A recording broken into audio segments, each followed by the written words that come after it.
자, 우리에게 주신 하나님의 말씀은 사무엘하 2장 말씀입니다. 1절에서부터 7절 말씀이고요. 설교 제목은 삶의 전환기에 선 당신에게입니다. 그 후에 다윗이 여호와께 여쭈어 아뢰되 내가 유다 한 성읍으로 올라가리까?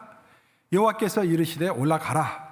다윗이 이르되 어디로 가리까? 이르시되 헤브론으로 갈지니라. 다윗이 그의 두 아내 이스라엘 여인 아히노암과 갈멜 사람 나발의 아내였던 아비가일을 데리고 그리로 올라갈 때에 또 자기와 함께한 추종자들과 그들의 가족들을 다윗이 다 데리고 올라가서 헤브론 각 성읍에 살게 하니라. 유다 사람들이 와서 거기서 다윗에게 기름을 부어 유다 족속의 왕으로 삼았더라. 어떤 사람이 다윗에게 말하여 이르되 사울을 장사한 사람은 길앗 야베스 사람들이니이다 하매 다윗이 길앗 야베스 사람들에게 전령들을 보내 그들에게 이르되 너희가 너희 주 사울에게 이처럼 은혜를 베풀어 그를 장사하였으니 여호와께 복을 받을지어다. 자, 6절과 7절 합독합니다. 시작. 너희가 이 일을 하였으니 이제 여호와께서 은혜와 진리로 너희에게 베푸시기를 원하고 나도 이 선한 일을 너희에게 갚으리니 이제 너희는 손을 강하게 하고 담대히 할지어다. 너희 주 사울이 죽었고 또 유다 족속이 내게 기름 부음을 주어 그들의 왕으로 삼았음이니라 하니라. 살아계신 하나님의 말씀입니다. 오늘 본문 말씀은 이제 다윗이 광야 생활을 끝내고 이제 새로운 인생의 단계를 맞이하는 그런 이야기입니다. 다윗은 어렸을 때 왕으로 기름 부음을 받았지만 실제로 광야에서 오랫동안 왕이 되기 위한 훈련을 받고 어려운 시간을 다 보내고 인고의 세월을 거쳐서 드디어 이제 유다 지파의 한 왕이 되는 것입니다. 그래서 인생으로 보면은 어떤 인생의 전반부가 고생을 했던 인생의 전반부가 끝나고 이제 인생에서 열매를 맺는 어떤 인생의 후반부를 들어가는 인생의 전환기에 있는 그런 다윗의 이야기를 이야기하고 있는 것입니다. 요즘 제가 이제 새벽에 사무엘상을 강의하고 있잖아요. 사무엘상을 읽어보면은 이제 에일리 제사장이 나오고 사무엘 선지자가 나오고 그리고 사울이 나오고 다윗이 나옵니다. 이 네 사람의 인물이 나와요. 그 네 명의 인물을 통해서 신앙생활 한다는 것이 무엇인가? 하나님이 우리의 인생을 평가하실 때 하나님은 무엇을 가지고 우리의 인생을 평가하시는가? 아주 중요한 내용들이 쭉 나옵니다. 제가 이제 사울의 이야기를 어제까지 다 끝냈고요. 에일리, 사무엘, 사울 이야기를 끝냈고 이제 다윗의 이야기를 할 차례예요. 그래서 오늘 본문은 미리 내가 앞당겨가지고 다윗의 이야기를 여러분들에게 좀 하는 것입니다. 이런 말이 있어요. 등산을 갈 때는 내려오는 시간을 딱 정해놓고 올라가는 것이 필요하다. 왜냐하면 사람들이 등산을 갈 때는요 올라가는 것만 보통 생각을 합니다. 하여튼 등산은 올라가는 시간과 아울러서 내려오는 시간이 반드시 있는 것입니다. 사람들은 올라갈 때는 기분 좋게 열심을 해서 있는 힘을 다해서 올라갑니다. 그러다가 내려올 때는 힘이 다 빠져가지고 비틀비틀하다가 낙사를 하는 경우가 내려올 때 올라갈 때 낙사하는 경우는 거의 없습니다. 아주 험한 산이 아니면은 다 대부분이 내려올 때 넘어지거나 사고가 일어나는 것입니다. 왜? 올라갈 때 힘을 다 뺐기 때문에. 우리 인생도 마찬가지예요. 우리 인생도 올라가는 시간이 있고 내려가는 시간이 있습니다. 그리고 올라갈 때 인생을 사는 방법과 내려올 때 인생을 사는 방법은 달라야 하는 것입니다. 보통 인생이 올라갈 때는 우리는 어떤 성취를 생각합니다. 열매를 생각하고 어떤 성공을 생각합니다. 있는 힘을 다해서 노력하고 몸부림을 칩니다. 하지만 인생이 후반부에 접어들었을 때는 인생의 전환기를 맞이했을 때는 우리의 삶의 방법이 좀 달라야 하는 것입니다. 나이가 먹어서 나이가 젊었을 때 힘이 없이 살아가는 것은 수치스러운 일이지만 은퇴하고 나서도 인생 후반부에 들어서서도 몸부림을 치는 것은 업적을 위하여 성공을 위하여 몸부림을 치는 것은 가엾은 일입니다. 그때는 삶의 의미를 추구해야 할 그런 나이가 된 것입니다. 그래서 우리의 인생의 후반부는 항상 주님 앞에서 진실로 의미 있는 인생, 과연 무엇이 의미 있는 인생일까? 내가 하나님 앞에 심판자에 섰을 때 나의 모든 언어와 나의 모든 행동은 하나님께서 어떻게 평가하실까? 그런 것을 돌아보면서 저 진지하게 살아가야 할 시기가 인생의 후반부인 것입니다. 제가 한 번은 라면을 맛있게 먹는 법이라는 글을 이렇게 읽은 적이 있어요. 저는 원래 라면을 좋아합니다. 모든 한국 사람 다 라면을 좋아하죠. 근데 제가 이제 한 몇 년 전에 의사를 만난 다음부터 의사가 라면 먹지 말라고 그러더라고요. 그래서 그다음부터 라면을 안 먹어요. 그래도 가끔씩 진라면을 먹습니다. 너무 맛있어. 우리 아버님도 라면을 좋아하셔가지고 한국에서 미국 그때 오셨잖아요. 오실 때 가방에 뭐 많이 싸고 오셨더라고요. 그러니까 그 짜장면 뭡니까? 라면 짜장면? 그걸 한 봉다를 갖고 오셨더라고요. 맛있다고. 미국에는 없을 것 같아가지고 가끔씩 간식으로 드신다고. 라면을 좋아하는 사람들이 많습니다. 근데 라면을 맛있게 먹으려면 첫 번째로 그 봉지에 나와 있는 조리법에 따라서 라면을 조리를 해야 합니다. 하지만 그보다 더 맛있게 먹으려면 사랑하는 사람이 라면을 끓여줘야 돼요. 식당에서 먹는 라면과 집에서 사랑하는 사람이 끓여주는 라면이 똑같을 수가 없습니다. 사랑과 정성이 들어가야 그 라면의 맛이 있는 것입니다. 하지만 뭐니 해도 진짜 맛있게 먹으려면 식어서 다 퍼지기 전에 빨리 먹어야 하는 것입니다. 라면은. 저는 그 이야기를 듣고서 우스운 이야기지만 내 다리를 쳤습니다. 우리의 인생이 이것이다. 우리가 인생을 잘 산다라는 것. 그것은 성경에 나와 있는 인생의 조리법대로 인생을 살아갈 때 우리가 인생을 잘 사는 것입니다. 우리는 세상에서 삶의 방식을 학교에서도 배우고 책을 통해서도 이러저러한 것들을 배웁니다. 하지만 성경에서는 좀 다르게 말하는 경우가 참 많아요. 그래서 우리가 실패가 없는 인생, 후회가 없는, 특별히 후회하지 않는 인생을 살려면 성경 말씀대로 살아야 합니다. 제가 문득 생각이 나는데 제가 유학을 와가지고 처음 공부할 때, 유학생활 할 때는 다 좀 힘들지 않습니까? 그래서 저도 애들 데리고 공부하는데 좀 힘들었어요. 그런데 사랑하는 후배의 그 생일 파티가 있어서 초대를 받았습니다. 사랑하는 후배인데 뭐 선물 줘야 할 거 아니에요. 생일 파티에 초대를 받았으니까. 선물을 이제 준비하는데 마치 그날 생활비가 다 떨어진 거예요. 돈이 좀 궁했습니다. 그래도 궁해도 좀 크레딧 카드로 좀 종을 사고 가야지라고 생각했는데 선뜻 손이 나가질 않더군요.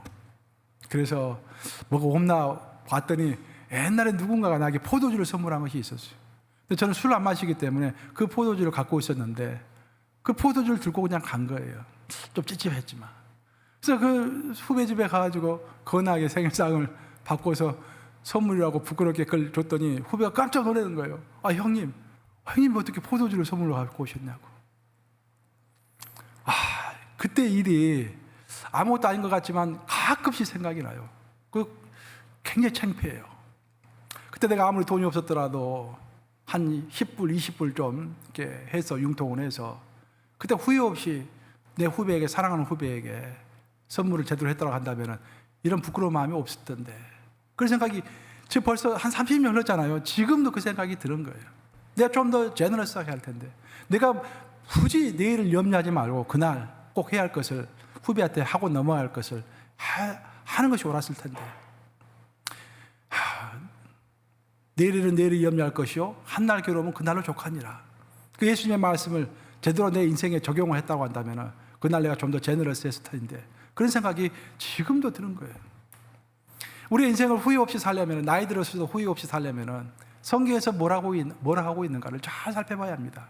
원수에게 선대해라. 타인을 존중해라. 그렇죠? 타인을 인정해라. 라는 것들. 다른 사람에게 돌 던질 사람은 자기를 돌아보아라. 과연 자기는 돌에 맞지 않을 자격이 있는 것인지.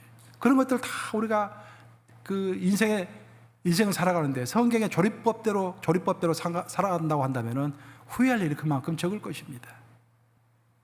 또한 둘째로 우리가 무엇보다도 내 인생과 내 신앙생활에는 사랑하는 사람들이 있어야 합니다. 사랑하는 사람이 끓여주는 라면이 맛있듯이 내 인생이 맛이 있으려면 내 주변에 항상 사랑하는 사람들이 늘어나야 돼요. 근데 우리 인생은 거꾸로 가는 경우가 참 많습니다.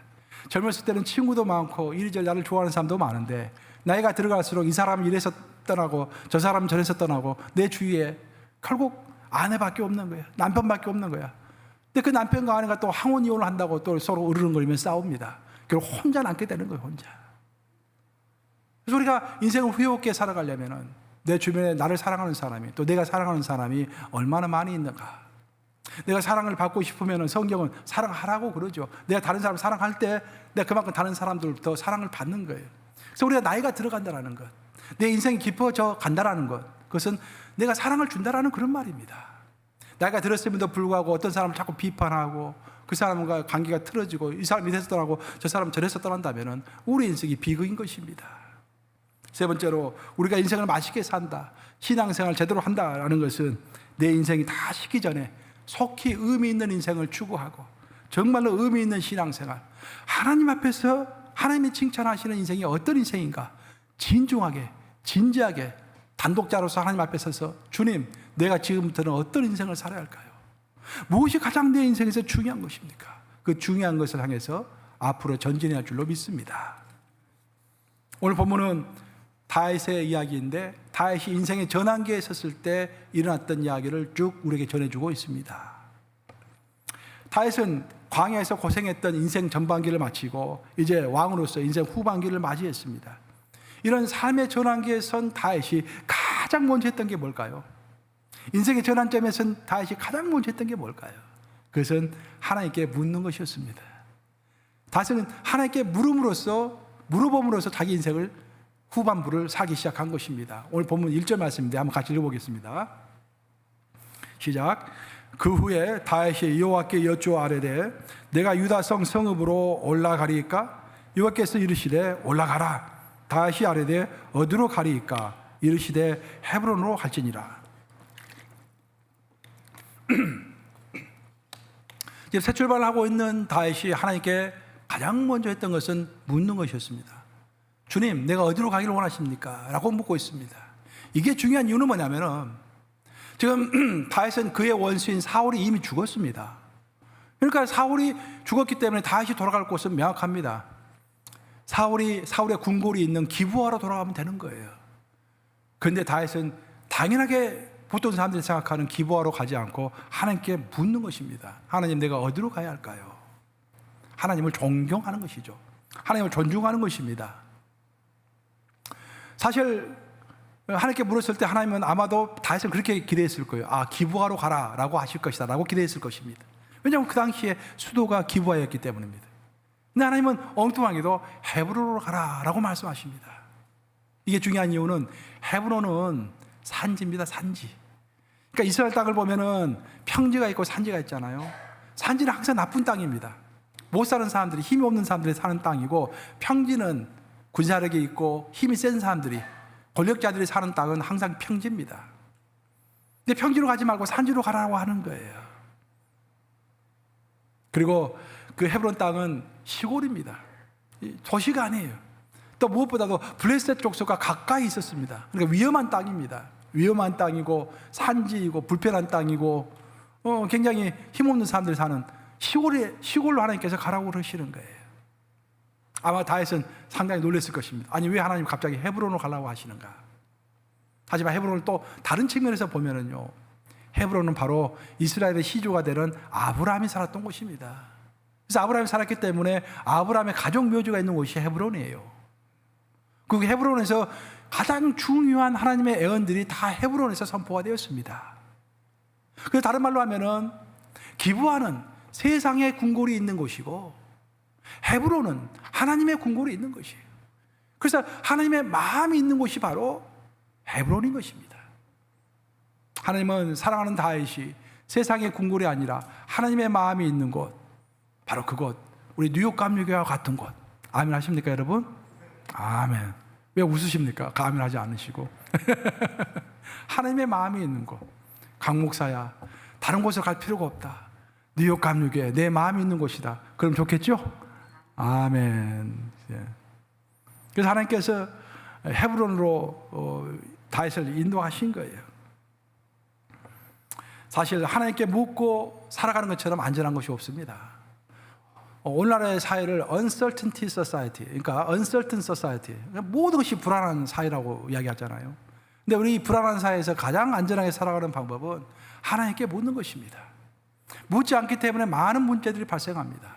성경을 읽어보면은 아브라함은 하나님께 묻지 않고 아내 사라의 이야기를 듣고서 하가를 취했죠. 그리고 누굴 낳습니까? 이스마엘을 낳았죠. 그 이후에 가정 불화가 떠나지는 않았어요. 하갈과 사라가 날이면 날마다 싸웁니다. 그렇죠? 자녀들도 자식도 서로 싸워요. 이스마엘하고 이삭하고 또 나중에 싸우고 가정 불화가 떠나지는 않았습니다. 그 모든 것은 아내의 이야기를 무턱대고 들었기 때문입니다. 하나님께 묻지 않았기 때문인 거예요.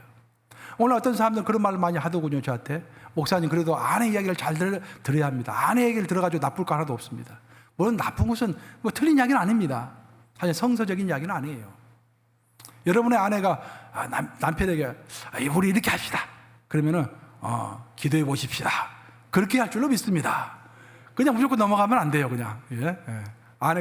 아내도 인간이기 때문에 얘네가 욕심이 있을 거예요. 그 욕심 따라가지고 무조건 이야기 들으면 안 돼요.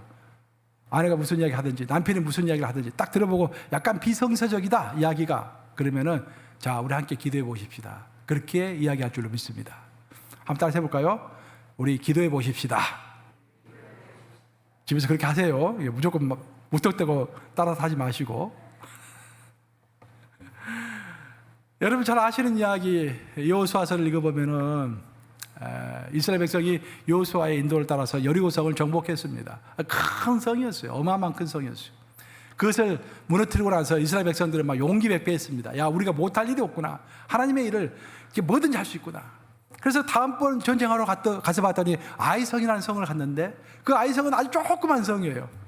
이게 너무 가소롭게 보였습니다.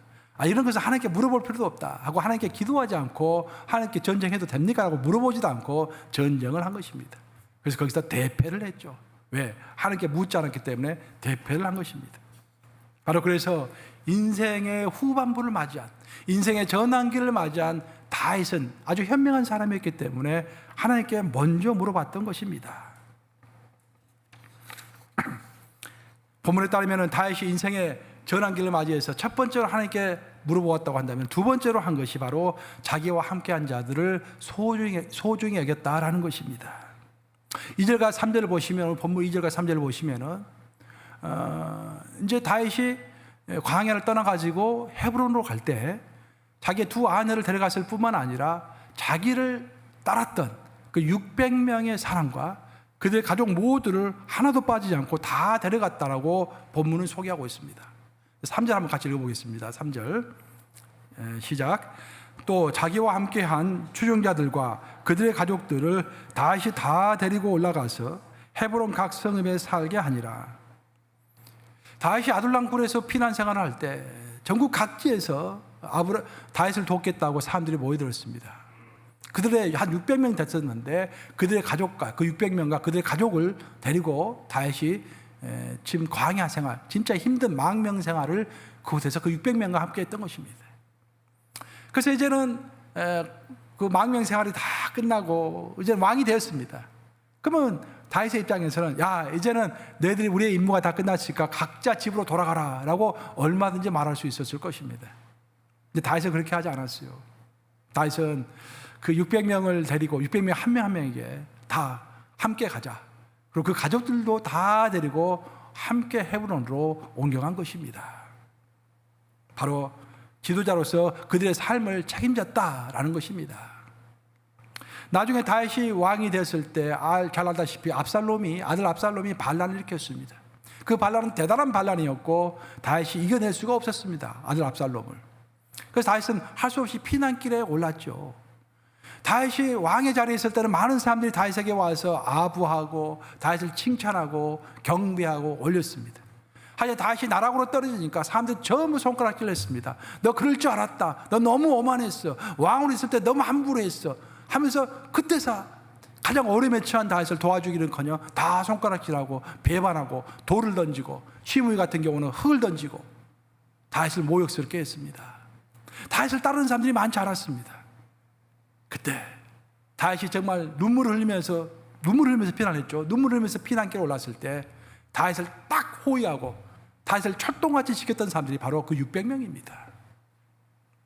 다윗이 끝까지 함께했던 헤브론으로 끝까지 데려갔던 그 600명이 요지부동하지 않고 다윗을 이끌어서 다윗을 호위해서 끝까지 다윗을 보호했던 것입니다.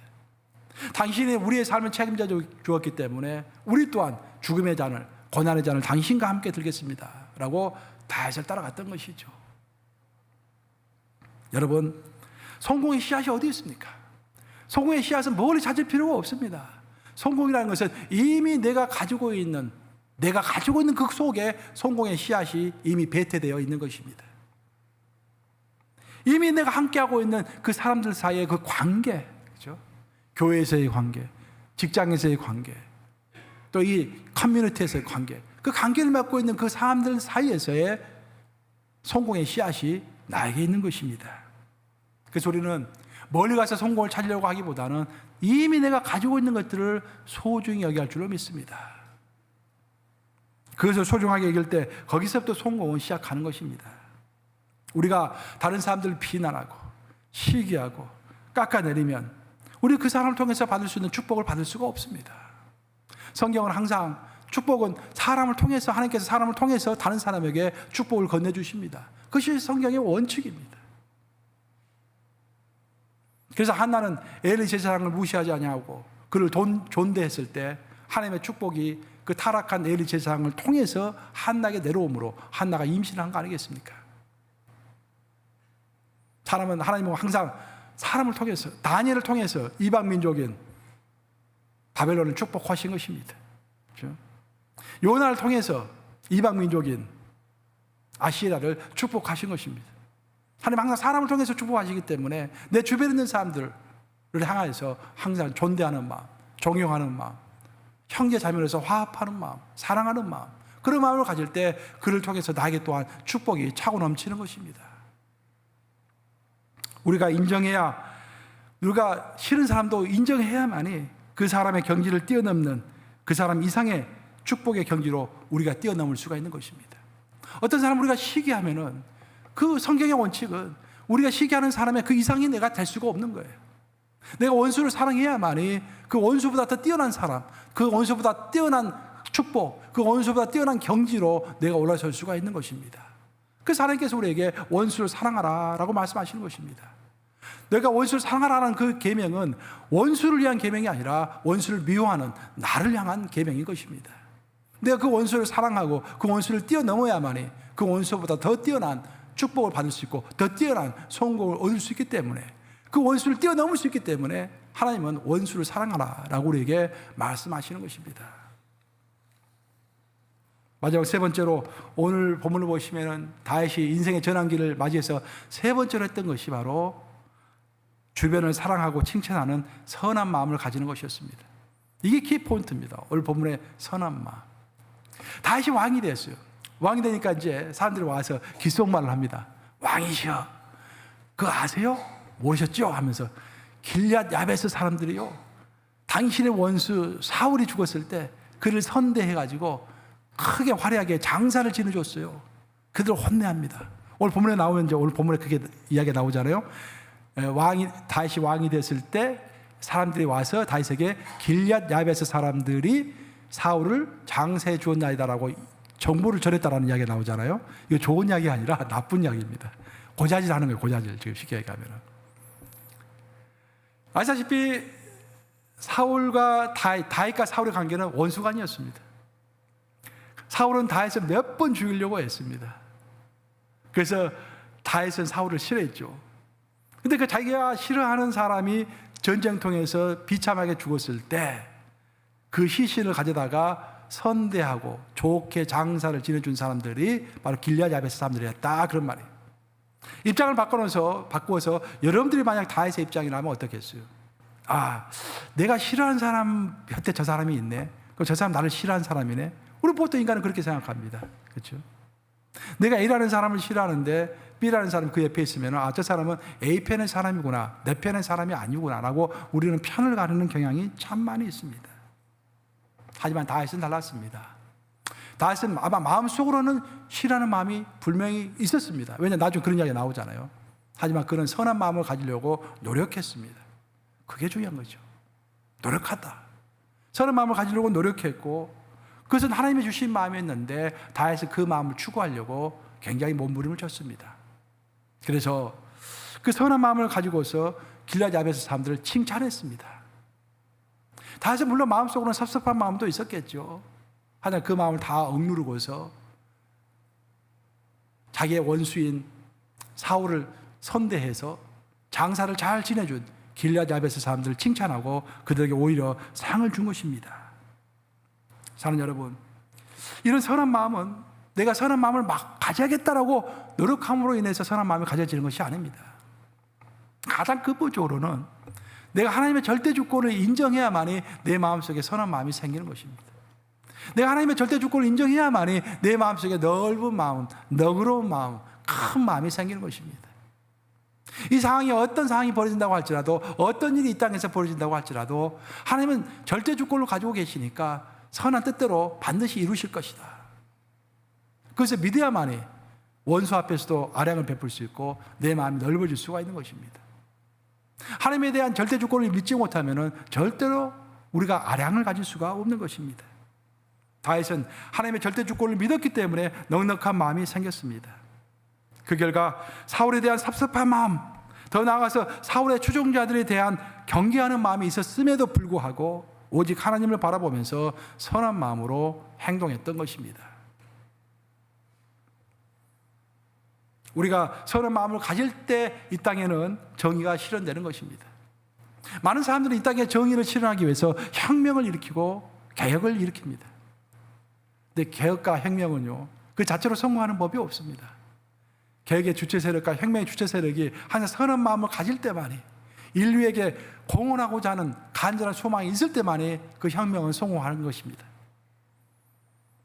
누구를 징계하고자 하는 마음, 누구를 치고자 하는 마음, 누구를 시기하는 마음을 가지고 혁명을 일으키고 개혁을 하면 반드시 그것은 열매를 맺지 못합니다. 선한 마음이 없으면 이 땅에는 개혁이, 이 땅에는 정의가 실현되지 않는 것입니다. 여러분, 마이클 샌델이라는 이름 많이 들어보셨죠? 하버드대학교에서 하버드대학교 철학과 교수입니다. 마이클 샌델이 정의란 무엇인가라는 책을 2010년에 발행을 했습니다. 그래서 미국과 영국에서 8만 부가 팔렸어요. 정치 철학책이 8만 부가 팔린다는 것은 경이로운 사건입니다. 보통 일반 책들은 훨씬 더 많이 100만 권, 200만 권 그렇게 팔리는데 철학책은 팔리질 않아요. 사람들은 쉽게 읽을 수 있는 책을 앉아가지고 1시간, 2시간이면 한 권을 금방 읽을 수 있는 그런 책을 읽지, 한 장 넘기는데 많은 고민을 해야 하는 그런 책을 읽지를 않습니다. 근데 철학책이 8만 권이 팔렸다는 것은 경이로운 사건입니다. 근데 어떻게 하다 보니까 이 책이 한국으로 건너가지고 한국에서 번역본이 나왔는데 일시적으로 단시간 내에 200만 부가 팔렸습니다. 역사상 철학책이 200만 부가 한꺼번에 팔린 적이 없습니다. 그래서 너무 많이 팔려가지고 2012년에 그 출판사에서 마이클 샌델을 한국으로 초청을 했습니다. 그리고 큰 홀을 하나 빌렸어요. 14,000석이나 되는 홀을 빌렸습니다. 몇 명이나 올까? 그날 14,000석이 다 매진됐을 뿐만 아니라 사람들이 다 들어가지 못해서 계단에서 아우성을 쳤습니다. 인류 역사상 어떤 철학자가 책을 썼는데 일시적으로 200만 권이 팔리고 14,000명이 한꺼번에 모여가지고 철학자의 음성에 귀를 기울인 적은 인류 역사상 없었습니다. 가장 경이로운 사건이었어요. 한국에서 벌어졌습니다. 왜 한국이 그럴까? 한국 사람들은 정의를 갈구하기 때문입니다. 한국 사람들은 유독해요. 유독이 평등을 강조하고 정의를 강조합니다. 그게 우리 심성인 것 같아요. 왜 그럴까? 미국에서는 어떤 사람이 어떤 좋은 직장을 가지고 월급을 많이 받으면 그런가 보다라고 그걸 존중합니다. 그 사람 능력이 있기 때문에 그걸 존중해요, 보통. 한국에서는 그렇지 않습니다. 돈을 많이 버는 사람, 좋은 직장에 가 있는 사람, 왜 나보다 돈을 많이 받아야 하는가? 굉장히 반대가 많습니다. 평등이 주를 이루는 사회죠. 한국 사람들은 그것을 정의라고 생각합니다. 그럼에도 불구하고 사실 미안한 이야기지만 한국에서 정의는 잘 이루어지지 않습니다. 아직도 부정부패가 너무도 많습니다. 왜 그럴까? 정의를 법으로만 이루려고 하기 때문에 정의는 이루어지지 않는 것입니다. 오히려 우리가 선한 마음을 가질 때, 하나님의 마음을 가질 때, 미국처럼 미국의 기반 자체가 성경적인 기반으로 세워진 나라 아닙니까? 성경적인 마음을 가질 때, 선한 착한 마음을 가질 때 정의는 이루어지는 것입니다. 마이클 샌델은 정의를 이야기할 때 크게 세 가지를 이야기했어요. 인류가 역사를 살아오면서 인류 역사에서 세 가지의 정의가 있었다라고 이야기합니다. 첫 번째 정의는 공의주의입니다. 될 수 있으면 많은 사람들이 원하는 것, 될 수 있으면 많은 사람들이 행복을 느낄 수 있도록 해주는 것이 정의다라는 거예요. 하지만 그 문제가 뭐냐면 그렇게 하려면 많은 사람이 행복을 얻기 위해서는 희생하는 소수가 있어야 한다 그런 말이에요. 예를 들어 보면 우리가 세금을 낼 때 미국은 누진세를 내지 않습니까? 텍스 브레이크시라는 것이 있습니다. 만약에 내가 100만 불을 벌면 텍스 브레이크시 굉장히 높습니다. 세금을 많이 내야 돼요. 누진세이기 때문에. 많이 벌면 그 세율이 더 높아지는 거예요. 내가 1년에 2만 불밖에 벌지 않으면 세율이 굉장히 낮습니다. 거의 세금을 내지 않아요. 가난한 사람 입장에서 봤을 때는 그것이 옳은 것이죠. 하여튼 부자 입장에서 봐서는 아니 똑같이 경쟁을 하고 열심히 노력해서 내가 돈을 많이 벌었는데 왜 내가 세금을 더 많이 내고 내 세금으로 저 사람이 편안하게 살아야 하느냐, 의문을 제기할 수 있다는 거예요. 바로 그래서 사회복지주의 국가, 공유주의를 따라가는 나라는 보통 사회복지 국가라고 그러죠. 독일이나 뭐 스웨덴이나 그런 나라들, 모두 골고루 잘 사는 나라들. 미국으로 말할 것 같으면 민주당이 보통 그렇죠. 못 사는 사람들에 대해서 배려하는 정당. 반면에 두 번째로 정의를 샌델이 설명한 바에 따르면 정의는 자유주의적인 관점에서 정의를 실현해 왔다라는 이야기도 합니다. 모든 사람이 자유를 평등하게 누릴 수 있도록, 자유를 평등하게 누릴 수 있도록 하는 것. 부자든 가난한 사람들 구별 없이 마음대로 누리도록 하는 것. 그러면 누가 더 유익을 보고 누가 더 손해를 봅니까? 강자 부자는 이익을 보고 약자는 손해를 보죠.